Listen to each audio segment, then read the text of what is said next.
ఓం సమర్థ సద్గురు శ్రీ సాయినాథాయ నమః. వళ్ళలార్ జ్యోతిరామలింగ స్వామి. మరొక రోజు స్వామి తిరువత్తియూర్ స్వామి దర్శనం చేసుకుని ఆలస్యంగా అక్కగారి ఇంటికి చేరారు. అప్పుడు అక్కగారు మిగతా వారు భోజనాలు ముగించి రామలింగ స్వామి కోసం చాలాసేపు వేచి ఉండి ఇక వచ్చిన తరువాత తలుపులు తెరవచ్చునని తలుపులు గడియ వేసి పడుకున్నారు. ఆలస్యంగా వచ్చిన స్వామి పడుకుని నిద్రపోతున్న వారిని లేపి వారికి నిద్రాభంగం కలిగించడానికి ఇష్టపడక ఆకలి ఉన్నప్పటికీ అరుగు మీద ఒరిగి కన్నుమూశారు. బిడ్డడైన రామలింగం ఆకలి బాధను బాప సాక్షాత్తు జగన్మాత అన్నపూర్ణ అక్కగారి రూపంలో అరటి ఆకులో అన్నం వడ్డించి స్వామి ముందర విస్తరివేసింది. నా రాక తెలుసుకొని అక్క ఎంత ఆదరంతో అన్నం అరుగు మీదకే తెచ్చిందని ఆరగించి మళ్ళీ పడుకున్నారు స్వామి. తమ్ముడింత రాత్రైనా రాలేదేమా అని అక్క తలుపు తెరిచి నిద్రపోతున్న తమ్ముని రామలింగం అని లేపి, లోనికి రా, అన్నం తిందువు గాని, ఇంటికి రావడం ఇంత ఆలస్యంగానా? చూడు, అర్ధరాత్రి దాటింది అని గోముగా స్వామిని లోనికి రమ్మని పిలిచింది. రామలింగానికి ఆశ్చర్యం. ఇంతకు మునిపే కదా అక్క నాకు అరటి ఆకులో అన్నం వడ్డించింది, అరుగు మీదనే కదా, మళ్ళీ ఎందుకు లోనికి రమ్మంటుంది అని తనలో తాను ప్రశ్నించుకుంటూ, అక్క, ఇంతకు మునిపే కదా నీవు అరటి ఆకులో అన్నం తెచ్చి నాకు ఈ అరుగు మీదనే పెట్టావు, నేను తిన్నాను, తిని పారవేసిన అరటి ఆకు అదిగో అక్కడ ఉన్నది చూడు, అంత మరుపైతే ఎలాగమ్మా అనేసరికి అక్కకు స్ఫురించింది. దైవస్వరూపమైన రామలింగ స్వామికి అమ్మ అన్నపూర్ణాదేవి అన్నప్రసాదం స్వయంగా వడ్డించిందని, తన తమ్ముడెంత అదృష్టవంతుడోనని ఉప్పొంగిపోయిందావిడ. ఇట్టి అద్భుతములెన్నో సంభవించినవి స్వామి జీవిత కాలంలో. మద్రాసులో స్వామి అడుగు పెట్టని గుడి లేదు. అడుగిడిన చోటల్లా జీర్ణావస్థలో ఉన్న దేవాలయాలు, పూజా పునస్కారాలు కొరవడిన కోవెలలన్నీ పునరుద్ధరణలు నోచుకున్నాయి. ఆదిశంకరుల వారు దర్శించిన క్షేత్రాలను, క్షేత్రపతులను, అమ్మవార్లను గురించి స్తుతులు వెలయించినట్లు రామలింగ స్వామి కూడా చాలా సందర్భాలలో తాను అడుగుపెట్టిన ఆలయ మూర్తుల మీద అలవోకగా నిండిన భక్తితో పాటలు, పద్యాలు, స్తుతులు కూర్చి ఉన్నారు. ఇంతలో స్వామివారికి మాతృవియోగం. అదే సమయంలో చిన్నాన్న పరశురామ పిళ్ళ అనారోగ్యానికి గురి కావడం జరిగింది. దేహారోగ్యం క్షీణిస్తూ ఉన్నది. శక్తులుడుగక ముందే ఒకసారి చిదంబరంలోని నటరాజస్వామిని దర్శించాలన్న కోరికను వెలిబుచ్చాడు పరశురామ పిళ్ళ. అప్పుడు అన్న అభీష్టాన్ని తీర్చడానికి రామలింగ స్వామి అన్నను పిలుచుకొని చిదంబరం ప్రయాణమైనారు. మార్గమధ్యంలో అనేక మందిరాలను దర్శిస్తూ కొద్ది రోజులు పుదుచ్చేరిలో మకాం చేశారు. స్వాముల వారితో ఆత్మీయులైన శిష్యులు కూడా కొందరు ఈ తీర్థయాత్రలకు బయలుదేరారు. పుదుచ్చేరిలో ఉన్నవాళ్ళు సందర్శకుల సందేహాలు తీర్చడం, వేదాంత శాస్త్ర రహస్యాలను వారికి వివరించడం వల్ల స్వామి పేరు పుదుచ్చేరి నలుదిశలా వ్యాపించింది. ఆ తరువాత స్వామి, అన్న మిత్రబృందము అందరూ చిదంబరం చేరుకున్నారు. తొలుత నటరాజస్వామిని, తదుపరి పరిసర ప్రాంతాలలోని దేవతామూర్తులను సందర్శించి చక్కని భక్తి మాలికల నల్లి తిరిగి చిదంబరం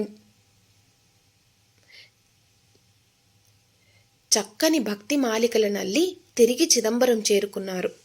అప్పుడే స్వామి ప్రారంభించిన బృహద్రచన అరుట్పాలో 4వ అధ్యాయాన్ని పూర్తి చేశారు. స్వామి చిదంబరంలో ఉంటున్నప్పుడు అక్కడే ఉంటున్న ప్రసిద్ధికెక్కిన కోడన నల్లూరి సుందరస్వామి అనే ఒక సిద్ధపురుషుణ్ణి దర్శించాలనుకుని శిష్యులను పురమాయించి సుందరస్వామితో భేటీకి ఒక సందర్శనాన్ని ఏర్పాటు చేయమని కోరారు. గురువాజ్ఞను శిరసావహించి శిష్యులు సుందరస్వామికి వార్త తెలిసినప్పుడు, సుందరస్వామి, ఏమిటేమిటి, శ్రీవారు నా వద్దకు రావడమా, ఎంత అపచారం, నేనే వారి సన్నిధికి వచ్చి దర్శనం చేసుకుంటానని హుటాహుటిన శిష్యులతో స్వామి శిష్యులు వెంటరాగా రామలింగ స్వామి బస చేసిన ప్రాంగణం చేరుకుని సముచిత మర్యాదలతో స్వామి చెంత కూర్చున్నారు. ఇద్దరు మహాపురుషులు కూర్చుని 3 రోజులు అనేక ఆధ్యాత్మిక విషయాలు ముచ్చటించుకున్నారు. సుందరస్వామికి రామలింగస్వామి మీద ఎనలేని గౌరవం. అట్లాగే రామలింగస్వామి సుందరస్వామిని ప్రేమాదరాలతో ముంచెత్తినారు. వారి సమాగమం ముగిసిన తదుపరి సుందరస్వామి రామలింగస్వామి నుండి సెలవు తీసుకుని వెళ్ళిపోయిన దరిమిలా రామలింగస్వామి కన్నుల నుండి దుఃఖాశ్రువులు రాలాయి. కారణమేమని శిష్యులు మరీ మరీ అడగ్గా, ఇంతటి మహానుభావుడు, సకల శాస్త్ర పారంగతుడు ఇక 6 నెలల తరువాత మనకందడు గదా అని గద్గద కంఠంతో పలికారు. అట్లే 6 నెలల తర్వాత సుందరస్వామి పరమపదించారు. అంతటి దూరదృష్టి కలిగిన మహానుభావులు శ్రీ రామలింగ స్వాములు వారు. చిదంబరం నుండి సీర్కాళి, వైదీశ్వరన్ కోయల్, మధురలలో దేవతలను దర్శించుకొని వారిపై పాటలు పద్యాలు పాడి కరుంగుళి గ్రామం చేరుకున్నారు స్వామి. అక్కడ ఒక భక్తుడు వెంకటరెడ్డి ఆయన స్వామివారికి అన్ని సౌకర్యాలు ఏర్పాటు చేసి స్వామి దైనందిన కార్యక్రమాలకు ఎంతో సహకారం అందించాడు. ఒక రాత్రి స్వామి నీటితో దీపాన్ని వెలిగించి గంటల కొలది వెలుగు నింపిన వైనం ఆ ఊరి వారందరినీ ఆశ్చర్యంలో ముంచింది. అప్పటి నుండి స్వామివారి మహిమలు ఆ చుట్టుపట్ల బాగా విస్తరించి భక్తులను తండోపతండాలుగా వెంకటరెడ్డి ఇంటికి బారులు తీర్చి రప్పించడం జరిగింది. షిరిడీలో సాయిబాబా నీటితో దీపాలు వెలిగించిన ఉదంతాన్ని తలపింపజేస్తోంది ఈ కరుంగుళి ఉదంతం. ఇట్లాగా ఎన్నో స్వామివారి లీలా క్రీడలు. దివ్య పురుషులు అప్పుడప్పుడు చమత్కారాలు చేసి భక్తులలో సంస్కారం కలిగించి వారిని పురుషోత్తమ సాక్షాత్కారానికి సమాయత్తం చేస్తారన్నది భగవాన్ శ్రీ సత్య సాయిబాబా ఉవాచ. కరుంగుళిలో ప్రతిరోజు ఆధ్యాత్మిక ఉపన్యాసాలు, చర్చాగోష్ఠులు జరిపేవారు. మధురలో శ్రీ జ్ఞాన సంబంధమూర్తి మఠంలో విరాగి అయి చేరిన కరుంగుళి గ్రామస్థుడు పురుషోత్తమరెడ్డిని అతని తల్లిదండ్రుల ప్రార్థన ప్రకారం ఇంటికి పిలిపించిన ఉదంతం, ఆ సందర్భంగా గర్వంతో అహంభావంతో విర్రవీగిన పండితులను అవధానులను స్వామి దారికి తెచ్చిన వైనం, కరుంగుళి పురుషోత్తమరెడ్డి మేనమామ బాలురెడ్డి కుష్ఠరోగాన్ని స్వామి ఎలా నయం చేశారో ఇవన్నీ వింటుంటే మన ఒళ్ళు పులకరిస్తుంది. ముత్తు నారాయణరెడ్డి కన్నులలో జబ్బు కారణంగా చూపు కోల్పోయినప్పుడు స్వామి మహిమ వల్ల మళ్ళీ కళ్ళు తెచ్చుకున్న సంఘటన, ఇవన్నీ స్వామి మహిమను యావత్ తమిళ దేశమంతా ప్రాకింపజేసింది. తనకు కన్నులిచ్చినందుకు కృతజ్ఞతతో భక్తితో తనకున్న ఆస్తి సర్వస్వాన్ని స్వామికి అర్పించ సంకల్పించాడు ముత్తునారాయణ రెడ్డి. అప్పుడు స్వామి, నాకు ఆస్తుల వల్ల ఏం ప్రయోజనం? ఈ ధనాన్ని ఉపయోగించి ఈ ఊళ్ళో అంటే కరుంగుళిలో శ్రీనివాస దేవాలయమున కైంకర్యములు చేయించండి అన్నారు. స్వామి అభీష్టం ప్రకారం ముత్తునారాయణ రెడ్డి దేవాలయ నిర్వహణకు తన ఆస్తులపై హక్కులను వదులుకున్నాడు. స్వాముల వారు చెన్నపురి వదిలి చాలా కాలమైనది. తన వివాహ కాలమునకై వచ్చి ఆశీర్వాదములు అందజేసి దీవిస్తారని కళ్ళుగన్నాడు మిత్రుడు ముత్తుస్వామి. వివాహ సమయం ఆసన్నమవుతున్నది. కానీ స్వామి చెన్నపురి పయనం వాయిదా పడుతూ ఉన్నది. ఈ పరిస్థితుల్లో స్వామి దివ్య దృష్టితో వివాహ ముహూర్తానికి పోవ వీలు పడదని తెలుసుకుని ఒక పద్యమాలికను ఉత్తరంగా రాసి ముత్తుస్వామికి పంపారు. శిష్యుడు శ్రీనివాస వరదాచార్యుల ద్వారా. అది ఒక విచిత్రమైన పెళ్లి కానుక. ఆ ఉత్తరం శీర్షిక కుటుంబ ఘోరం. దానిలో గొప్ప వేదాంత విషయాలను, దైనందిన మానవ జీవనమున ఎదుర్కొనే కష్టాలను ప్రతీకలుగా పేర్కొంటూ పెళ్లికి రాలేకపోతున్నందుకు బాధపడవద్దని చెబుతూ మిత్రుని ఓదార్చడం జరిగింది. ఈ ఉత్తరం 412 పాదముల గల పద్యమాలిక. ఈ సందేశంలో మానవ జీవితానికి అవసరమైన ఆధ్యాత్మిక సంపదని నిక్షిప్తమైనదని ముత్తుస్వామి ఆ ఉత్తరంలోని సందేశాన్ని కంఠస్థం చేసి ప్రతిదినం పారాయణ పాఠంగా చేసుకున్నాడు.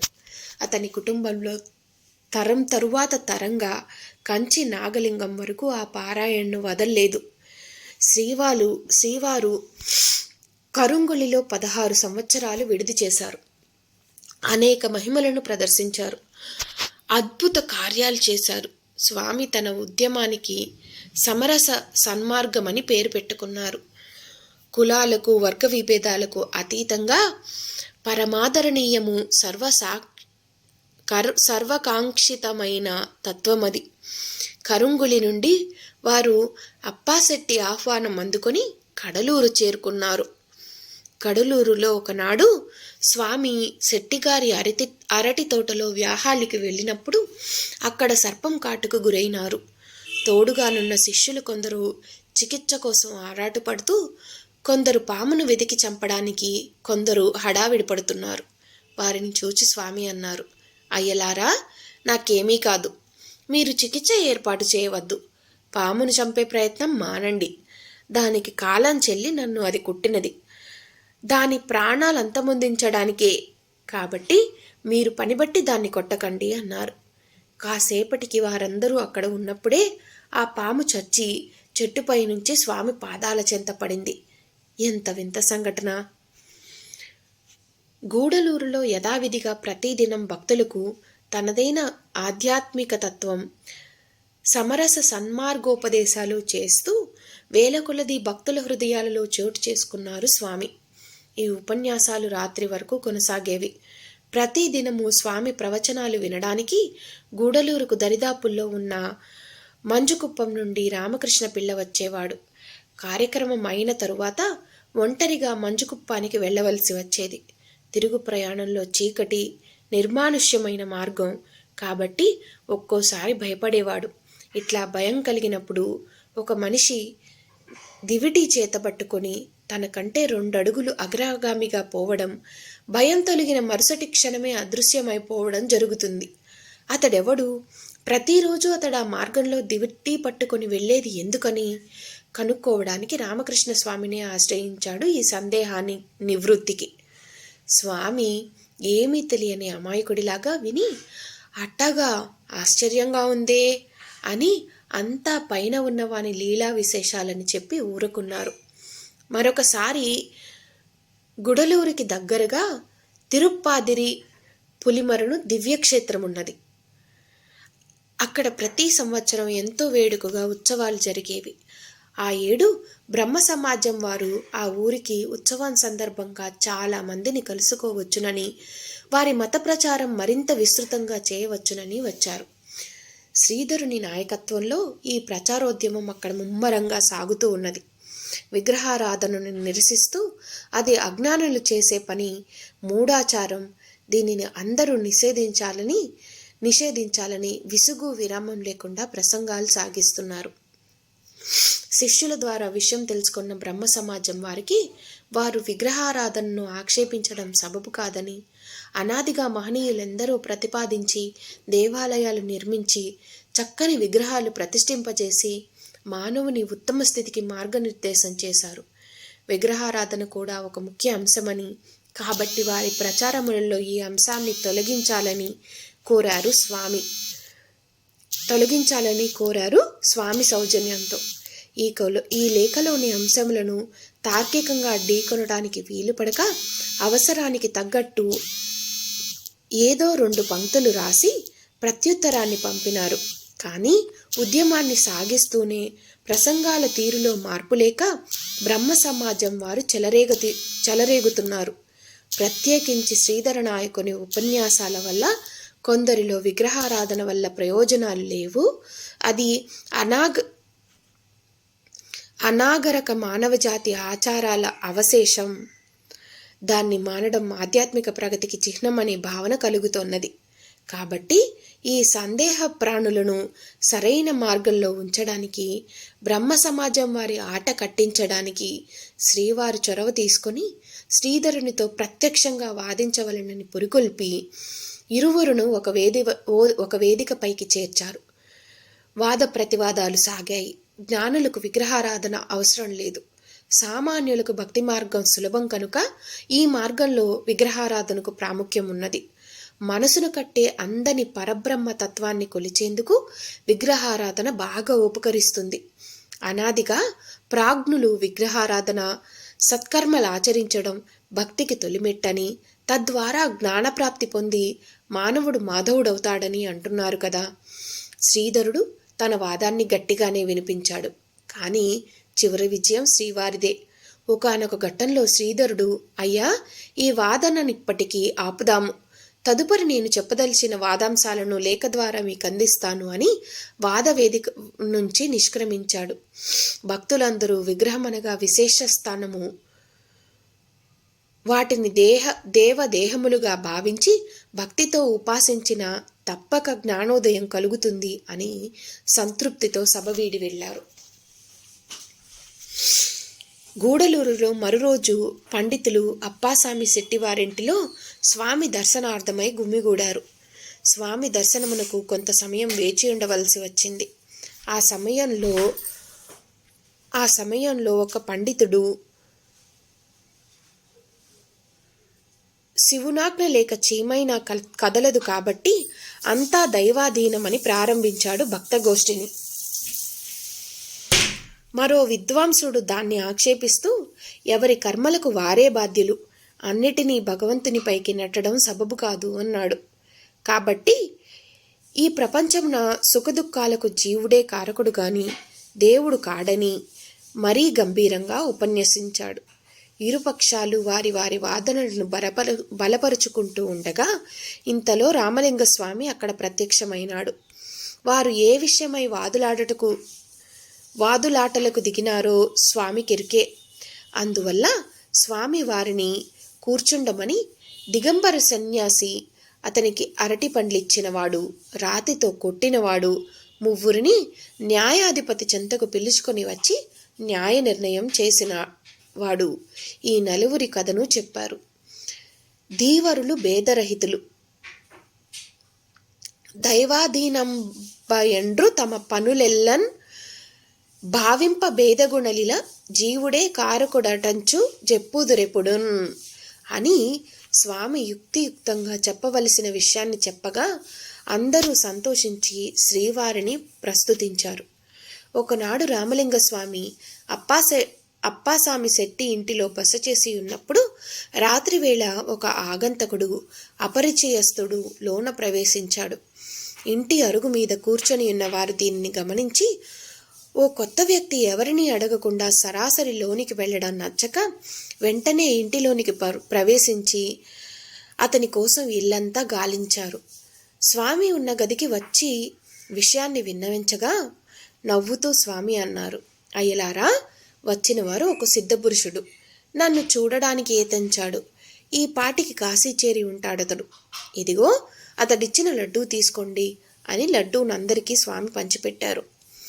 మంజుకుప్పం తాలూకా తహసీల్దార్ వెంకట సుబ్బయ్య ఆ రోజుల్లో తహసీల్దార్ గ్రామానికి ఆఫీసు పని మీద వస్తున్నాడంటే ఊరికి కొన్ని మైళ్ళ దూరం నుండి వారి రాకను రైతులకు, ఉద్యోగులకు, ఇతరులకు తెలియజేయడానికి తహసీల్దార్ బండి ముందుగా కొమ్మును ఊదుచూ ఒక వ్యక్తి పరుగులెడుతూ రావాలి. ఒకరోజు ఆ తహసీల్దార్ స్వామిని దర్శించడానికి స్వామి విడిదికి వచ్చి సమరస సన్మార్గోపదేశాన్ని వింటూ సమీపంలో కూర్చున్నాడు. ఆ రోజు కొమ్మునూదుతూ తహసీల్దార్ వెంకట సుబ్బయ్యని పిలుచుకొని వచ్చిన వ్యక్తి అన్నం తినకనే పనికి వచ్చి పరుగులిడి అలసి ఆయాసంతో చెమటలు నిండిన శరీరంతో స్వామి బస సమీపంలో కూలబడ్డాడు. కరుణామూర్తి స్వామి ఈ హృదయ విదారక దృశ్యాన్ని చూచి ఎదురుగా నిమ్మకు నీరెత్తినట్లు కూర్చుని ఉన్న తహసీల్దార్ని నిలదీసి, నీవు బండిలో రావడం, నీ ముందు నీ వంటి మనుజుడొకడు ఆకలితో మాడుతూ పరుగులిడి రావడం ఏ న్యాయం? ఇకపై ఈ హింసాత్మకమైన ఆనవాయితీని ఆపాలి అని బోధించి తహసీల్దారు హృదయంలో కారుణ్య భావానికి తలుపులు తెరిచారు. ఆ పిమ్మట తహసీల్దారు తాను గమ్యస్థానానికి చేరడానికి ముందుగానే తన రాకను తెలిపేందుకు కొమ్మునూదే పద్ధతిని పాటించడం జరిగింది. మరో ఉదంతం. ఒకనాడు పిన్నలూరు వద్ద స్వామి ఏదో తీవ్రాలోచనలో మగ్నుడైపోతూ ఉన్నప్పుడు అదే దారిలో పోతూ ఉండిన పురాణ ప్రచారకుడు వేంబయ్య చూచి, అయ్యా, మీరెవరు అని ప్రశ్నించాడు. స్వామి, నేను నీల వ్యాపారి అని చెప్పి తన దారిని తాను సాగిపోతూ ఉండినప్పుడు వేంబయ్య ఈ విచిత్రమైన వ్యాపారి ఎవరై ఉంటాడని మరోసారి సంభాషింప ప్రయత్నించినప్పుడు వడివడిగా నడుస్తూ ఉండిన స్వామి అదృశ్యమైపోయారు. వేంబయ్యకు విషయం స్ఫురించి ఆ వ్యక్తి సామాన్యుడు కాడన్న భావం కలిగింది. తాను నీల వ్యాపారి ననడంలో భావాన్ని గురించి వేంబయ్య పదే పదే తలుచుకుంటూ వెళ్ళాడు. నీల అంటే నలుపు, మాయ అజ్ఞానం. ఊరూరికి వెళ్ళి మనుషుల వద్ద ఉండే అజ్ఞానాన్ని కొనుక్కునేవాడు తానట. అంటే వారిలో అజ్ఞానం తొలగించి జ్ఞానాన్ని నింపడమన్నమాట. ఎంత భావగర్భితమైన మాట స్వామి నోట వచ్చినదా మాట! ఇలా ఎన్ని అద్భుతాలు, ఎన్ని మహిమలు స్వామి దైనందిన జీవితంలో జరిగాయో పూర్తి దాఖలాలు లేవు. వేటవలం జమీందారు అప్పాస్వామి పండారి భార్యలిరువురు. వారిలో పెద్ద భార్యకు మానసిక వ్యాధి. బ్రహ్మరాక్షసి ఆమెను ఆవహించిందని, అందువల్ల ఆవిడ అసహజ ప్రవర్తనలతో భర్తను, ఇతర పరివారాన్ని భయభ్రాంతులకు గురిచేస్తూ ఉన్నది ప్రతినిత్యం. ఇక రెండో భార్యకు మహోదరమనే వ్యాధి. ఇరువురి స్వస్థత కోసం ఆ జమీందారు పడని పాటలు లేవు, చేయని వైద్యం లేదు, మొక్కని దైవం లేదు, పిలిపించని మాంత్రికుడు లేడు. అన్ని ప్రయత్నాలు నిష్ఫలమైన తరుణంలో వీరు వారు చెప్పుకుంటూ ఉండగా రామలింగస్వామి అద్భుత మహిమ అతని చెవులలో పడింది. వెంటనే అతను స్వామిని పిలిపించి తన భార్యల రోగాన్ని బాగుపరుచుకున్నాడు.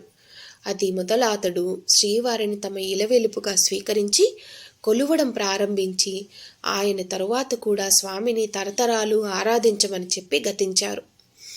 ఆయన అభిష్టం ఈనాటికి ఆయన కుటుంబం వారు శ్రీ రామలింగ స్వామిని ఇలవేల్పుగా ఆరాధిస్తున్నారు. ఆ ఊళ్ళో ఒక సచ్చీలుడు కళ్ళుపట్టి అయ్యర్ శ్రీవారి సన్నిధికి వచ్చి నమస్కరించి తనకు జ్ఞానోపదేశం చేసి ఉద్ధరించమని ప్రార్థించినాడు. స్వాముల వారందుకు అంగీకరించి అతనిని తనతో ఉండుమని వేటువలం జమీర్దారి గ్రామం నుంచి నిష్క్రమించినప్పుడు అతనిని వెంటబెట్టుకుని వడలూరు చేరుకున్నారు. అయ్యర్కు ఆశ్రయాన్ని ఏర్పాటు చేసి అక్కడే ఉండమన్నారు అతనిని. అయ్యర్ అభిష్టం నెరవేరి ఆయన మనుగడ ధన్యమైంది.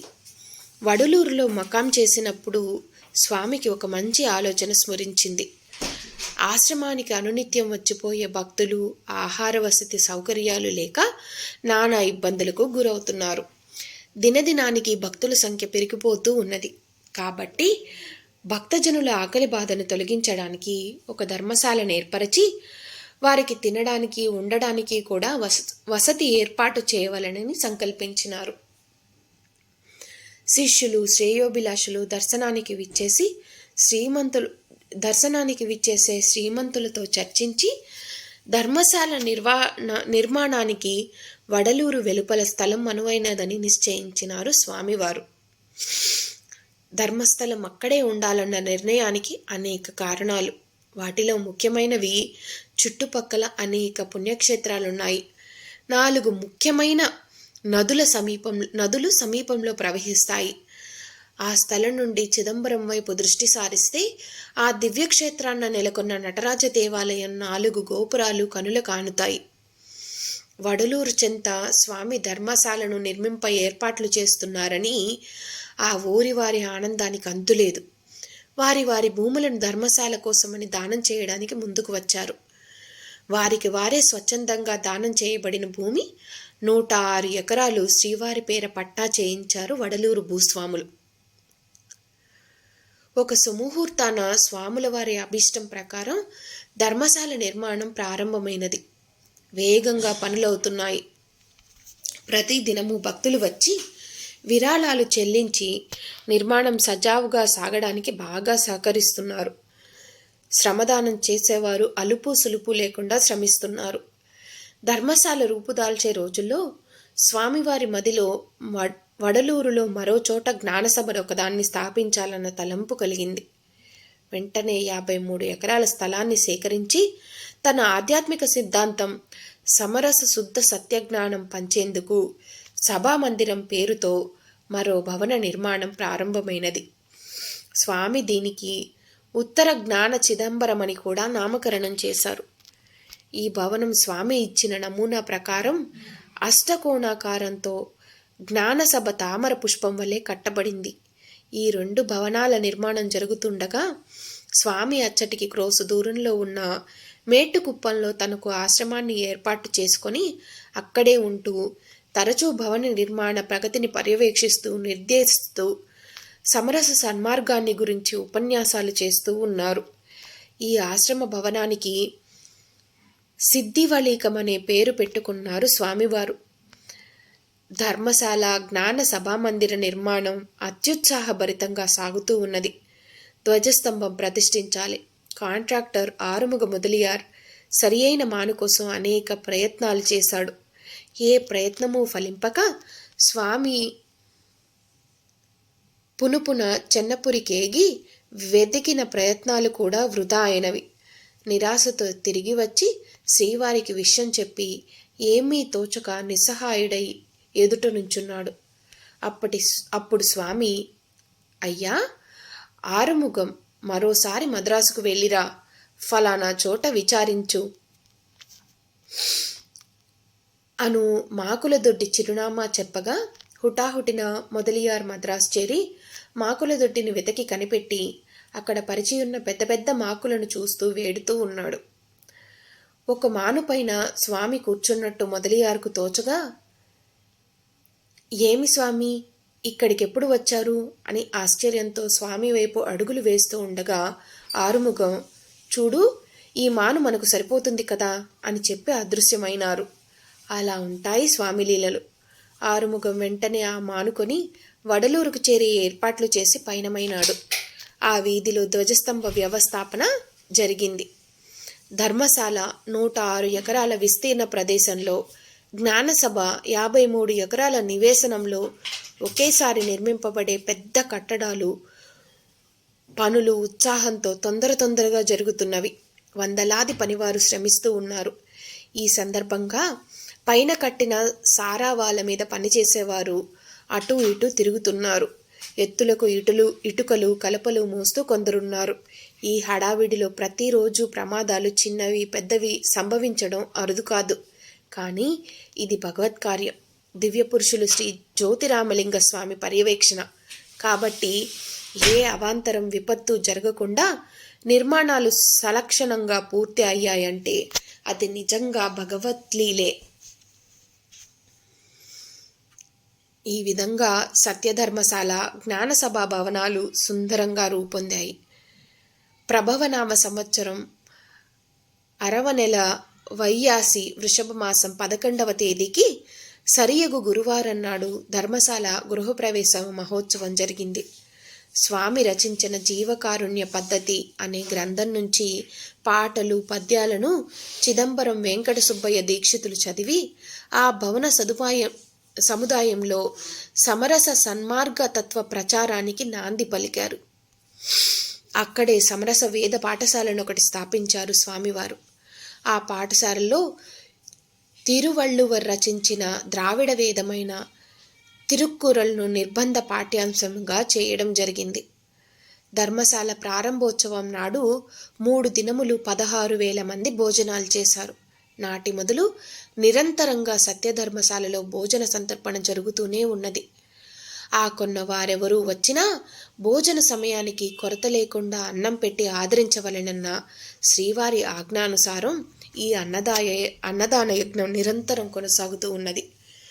ధర్మశాలలో పొయ్యిలో పిల్లి నిద్రపోకూడదన్నది స్వామివారి ఆదేశం తూచా తప్పకుండా నేటికి రేపటికి పాటించబడడం ఒక గొప్ప విశేషం. అక్షయ పాత్రను గురించి మనం విన్నాం. మహాభారతంలో ఏ విధంగా శ్రీకృష్ణ భగవానుడు ద్రౌపదికి అక్షయ పాత్రనిచ్చి పాండవులను దూర్వాస మహాముని కటాక్షమునకు పాత్రులయ్యేటట్లు చేశాడో చదువుకున్నాం.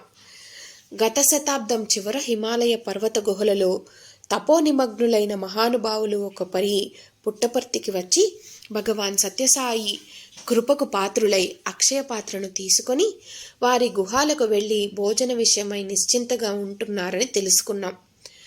ఈ ఉదంతాల వలనే రామలింగ స్వామి ధర్మశాలలో కూడా కొన్ని సంఘటనలు జరిగాయి. ఒకరోజు రాత్రి ఆరగించడానికి వచ్చిన వారందరికీ వడ్డనలు పూర్తయి ఇక వంటగది తలుపులు మూద్దామని భక్తులు సమాయత్తమైనప్పుడు ఉన్నట్టుండి 100కు మించిన అతిథులు ఆకొన్నవారు వచ్చేశారు. పరిజనులకి ఏమీ తోచలేదు. పాత్రలలో మిగిలినది బహుస్వల్పం. వచ్చిన వారికి ఎంత మాత్రం సరిపోదు. ఇక మళ్ళీ వంట చేసి పెట్టడం దుస్సాధ్యం అని బిత్తరపోయినారు వారు. ఇది తెలుసుకున్న స్వాముల వారు హుటాహుటిన వంటగదికి వచ్చి, ఏం పర్వాలేదు, గాబరావద్దు, ఆకులు పరచండి, వడ్డించండి అని హెచ్చరించి వారే అతిథులను కూర్చోమని శాకాదులున్న పాత్రను చేతికి తీసుకున్నారు స్వయంగా వడ్డించడానికి. వచ్చిన వారందరూ తృప్తిగా భుజించి లేచారు. అప్పుడు అనిపించింది అక్కడ ఉన్న భక్త బృందానికి, పరిజనులకు, శ్రీవారు అక్షయ పాత్రను వంటగదికి తెచ్చారేమోనని. మరో రోజు ధర్మశాల ఉగ్రాణంలో బియ్యం, మిగతా వంట సామాగ్రి ఖాళీ అయిపోయినవి. రేపటికి అన్నదానం ఎలా చెయ్యాలి భగవంతుడా అని తలలు పట్టుకొని దిగాలుగా ఉన్న పరిజనుల మధ్య స్వామి కూర్చొని కాసేపు ధ్యాన సమాధిలో ఉండి, అంతా రేపటి ఉదయానికల్లా వస్తుంది, భయం వద్దు అని భరోసా ఇచ్చారు. వారన్నట్లే మరుసటి రోజు సూర్యోదయం వేళకు 3 బండ్ల నిండుగా బియ్యపు బస్తాలు, తక్కిన సామాగ్రి, పప్పు, నూనె వగైరాలు వంటశాలను చేరుకున్నాయి. పరిజనులు పరుగున వచ్చి, ఈ సామాగ్రి ఎవరు పంపింది, మీరెక్కడి నుండి వచ్చారు అని ప్రశ్నల వర్షం కురిపించారు. అవి తెచ్చిన వారి మీద. వచ్చిన వారిలో ముఖ్యుడు, అయ్యలారా, నేను తిరుత్తురై ఊరిలో ఒక షావుకారును. స్వాముల వారు గడిచిన రాత్రి నా ఇంటికి వచ్చి మా మర్యాదలు స్వీకరించి మమ్మ ఆశీర్వదించి ఈ సామాగ్రులను వడలూరు ధర్మశాలకు చేర్చమని ఆదేశించారు. ఆ ప్రకారం మేమందరం ధర్మశాలకు వచ్చి ఉన్నామని చెప్పగా ధర్మశాల సిబ్బంది అవాక్కై అతనిని స్వామివారి కడకు తీసుకొని పోయి జరిగిందంతా విన్నవించిరి. విని స్వాముల వారు చిరునగవుతో అట్లానా అని పలుకుతూ షావుకారుకు విభూది ప్రసాదములిచ్చి దీవించి పంపినారు.